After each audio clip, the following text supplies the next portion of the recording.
James Gunn rebooted DC with cheaper talent. Scoop confirmed. So once again, here we are at Cosmic Book News, who's been, telling this tale for quite a while. Well, ever since the whole thing DCU got announced and all that sort of stuff, and Henry Cavill was out and everybody was upset, and all that, myself included. But more than likely, the big reason is the cost of the talent. And I may not like that aspect, but I certainly respect it, given the position Warner Brothers was and is in. So, nothing is, and if people were mad at James Gunn and stuff, this is the position he was hired for. He didn't set up the circumstances. And there's quite a few villains who screwed a lot of people over in the past, but it's in the past. So a recent report has revealed the salaries the leading actors have been paid for in James Gunn's Superman movie, which confirms what I, meaning Matt McGloin, first told you 2 years ago. Via News, it's revealed that David Cornsweet and Rachel Brosnahan were only paid $750,000 each, despite Cornsweet being the lead, and that Nicholas Hoult was paid $2 million to play the villain, Lex Luthor. The reason Hoult was paid that much is likely because he has movie experience, whereas Cornsweet and Brosnahan are known for their television roles. Obviously, that also means the other actors in the movie were paid less. Grace Randolph's industry insider describes the pay as embarrassing. Zazzy's always looking to save a buck. Well, you kind of need to when he inherited a destroyed company. You understand? He's trying to polish this thing up for a sell. This is a company that's been sold twice. And just recently, they split it into two entities. That's the situation they're in. So, otherwise, yeah, I think they would have gone ahead with Henry Cavill Superman. But they couldn't pay him. So, reported salaries, here we go. The $750,000 and the $2 million for Nicholas. And of course, yes, and that's part of the deal. I know the contracts and whatnot that goes on in that town. And he had been involved in quite a few films, the X-Men, most notably, playing the younger version of Beast and all of that. So that ups his pay scale. Whereas these two are largely unknowns, even though Nicholas Holt's not a big star. Of course, one can argue, and I tend to agree with, the era of stars is pretty much over, but nevertheless, experience and whatnot, and what's the demand for him? If it was a little bit more, and he says, well, if you're not paying me what I am up for, then I'll go where I am paid that, that kind of thing. So all three are in line for box office bonuses if the film performs. So there you go. So meanwhile, smaller budgets, smaller break-even number. That's right. When you don't burn a lot of money, even if the film doesn't do all that great, you can still make money off of it. So worth a mention is that when Gunn responded to claims his Superman movie has a budget of $363 million, he basically laughed that off and said he wished he had that budget. It's been reported the budget is $225 million. Variety also recently came out and said Warner Brothers only spent $100 million on the marketing. So, all right, $325 million overall. So we can also add that Gunn's decision to put himself at the forefront of the marketing campaign likely contributed to saving money. That's right. All those clips of Gunn talking about it and everything, that's mostly for free, yeah, that's a cheap way of doing it. Of course, it got a bit annoying, and hey, how come we aren't seeing more? What about the stars and stuff? So probably they would have to up the pay to have Cornsweet doing a lot of different, I don't know about, interviews on shows or whatnot, but promos and stuff. Yeah, we can't We can't squeeze that money out. So the Wall Street Journal also recently reported Warner Brothers will be happy if the Superman box office finishes in the 500 millions, which would be the break-even number of around 560 million. So, so he's quoting Matt McGloin, his tweet saying, "I told everyone this 2 years." Yes, that's right. And of course, here's the image of some of the original footage shot during The Flash, where they gave a tease for Ben Affleck's Batman movie that was supposed to follow it. And they scrapped all that to change the move. So there were 3 different agendas for the Flash movie. Well, 3 by the time it got underway. The first one was to turn the DCEU into the DCSHU, where Supergirl would be introduced, and then followed by Batgirl, and they would replace Superman and Batman, with Michael Keaton hanging around as the elder Batman, being a mentor to Batgirl. Well, all that got, broomed away. And then they said, let's just bring back Affleck and Cavill. And don't know if they shot Cavill's scene, but he was supposed to appear with Sasha Calle at the end with the Flash at the courthouse and all that. And then he gets a message. Batman is lost in the multiverse. And, oh no, what does this mean? And that sort of thing. And then they were going to go into the Ben Affleck movie. Well, and then Affleck filmed scenes for Aquaman, which originally was shot with Michael Keaton. So you see, they kept scrapping it.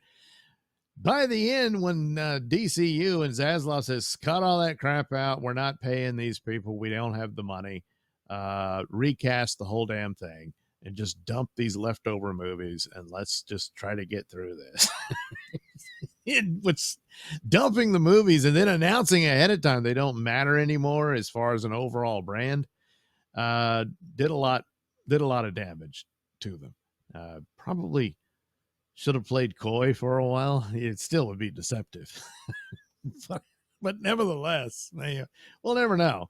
So anyway, so then they ended up with just slap together the Flash, take all that out, and then the only real influence from James Gunn was, hey, I know, get George Clooney in there. That'll be funny. And that was their, ending scene. So, but it was all about money. You couldn't afford this. And with so many bombs, they just weren't going to take another chance on it. And quite frankly, probably didn't have the money to spare.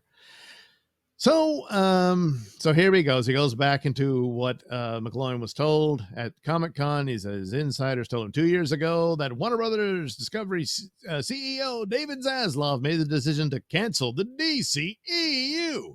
I was told that Zaslav demanded that Gunn reboot DC with cheaper talent. Also, recall I told you Henry Cavill wanted a lot of money to return as Superman. And get this, per Variety, Dwayne Johnson was reportedly paid a massive $22.5 million to play Black Adam, 30 times more than Cornsweat's pay. So you see the problem. Yeah, I mean, that movie needed to just blow everything out to justify that. And to make matters worse, it was denied the Chinese market. So, but even if it had it, I don't know, it would have done a lot better. And actually, for the money it made compared to the other DC failures, the only thing that topped it was the Aquaman sequel. So, but not enough to justify that and all that sort of thing. So, hey, what about Jason Momoa returning as Lolo, as Lobo? He says he means he took a pay cut. Well, probably he's not being paid all that much to do a glorified cameo in the Supergirl movie, which is where he'll make his first appearance as Lobo. But provided everything goes well, then there's a shot for him to get his Lobo movie. So that's in the future. But this thing's got to perform and do well. And so then, oh, well, we'll talk again about your pay as the star of a Lobo film. So as of now, what he was paid, he wasn't paid $22 million to do Supergirl, you know. So anyway, so following Aquaman, every DCEU movie bombed. Black Adam also bombed, and Zaslav made the decision to go with Gunn and Peter Safran in a rebooted DCU. Well, he did it before those movies came. Well, I guess Black Adam had already come out, but the rest of them hadn't. Anyway, starring the actors that were a lot cheaper than Cavill, Ben Affleck, Dwayne Johnson, Gal Gadot, and Momoa. But Momoa's still around. Now, Gunn said he offered roles. You know, he offered Affleck directing gigs, but Affleck passed on it. He offered a role to Henry Cavill, and he said, no, thank you. And that was that. One wonders, was he offered the role of the clone? You know, spoilers. I don't know, but whatever. He said no, thank you, and went on his way. So, Wall Street Journal also recently confirmed that Gunn and Safran, canceled plans for Wonder Woman 3. Yeah, it's over. You can read more and everything here. Yeah, about the reliving all that. Regarding Zack Snyder, I've always been told Zack can come back anytime he wants to direct films for Warner Brothers. Sure. And I'm sure this little thing was discussed because he's talked about Dark Knight Returns, and that might be a film he'd like to do. No doubt he would. He borrowed heavily from it for Batman versus Superman. But that would be a totally isolated thing, and it would be recast and all that. I imagine. I mean, maybe he could talk Cavill to come back and be Superman. I don't know about Affleck. But anyway, you do all that. And then that would be a part of their Elseworlds line that they say they're going to allow, which they just did by happenstance because of the Batman film and Joker. And that's over. Well, Batman isn't, but Joker is. But when DCU if it becomes a thing and it's, profitable and making money, then they'll have room for stuff like that. So maybe. Any of these other projects, I don't know. Maybe he'd be interested, but we don't know. It's also not Andy Muschietti's fault that The Flash turned out as bad as it did. They wouldn't even let the VFX shots be finished, and of course had to change things not to continue the DCEU. Plus, there were a lot of other problems, but that's true. It's just the movie never had a shot with so many things slamming it. It's too bad. Michael Keaton was actually pretty good in it, And I didn't really even despise Ezra Miller in the movie. He's a messed up guy, no doubt about that, and really disturbing. But I don't know, and it was kind of funny how the two different versions of him, and he became increasingly irritated with himself. The rest of us feel. But anyway, yeah, bad movie. So. Also chatted with my insiders. They got to see Superman in a theater where no one else was in attendance. No idea how that happened. They didn't like it at all. Oh, boy. Well, that's just too bad. But, I'm just sort of in the middle on the movie. It was all right. And there's quite a few things I have pretty serious problems with, but for the most part, I don't know. And if $500 million, what was it? 500 million, 60. If that's what they're shooting for, then I suppose they have a stable ground in the hopes that they can build things more going forward. But they got lessons to learn from this. Because I think quite a few mistakes were made here. Corn Sweat makes a good Superman. Rachel's a great Lois Lane. And I have no real problem with the cast. Some of the choices on the personalities I thought were a little off, especially the Metamorpho character.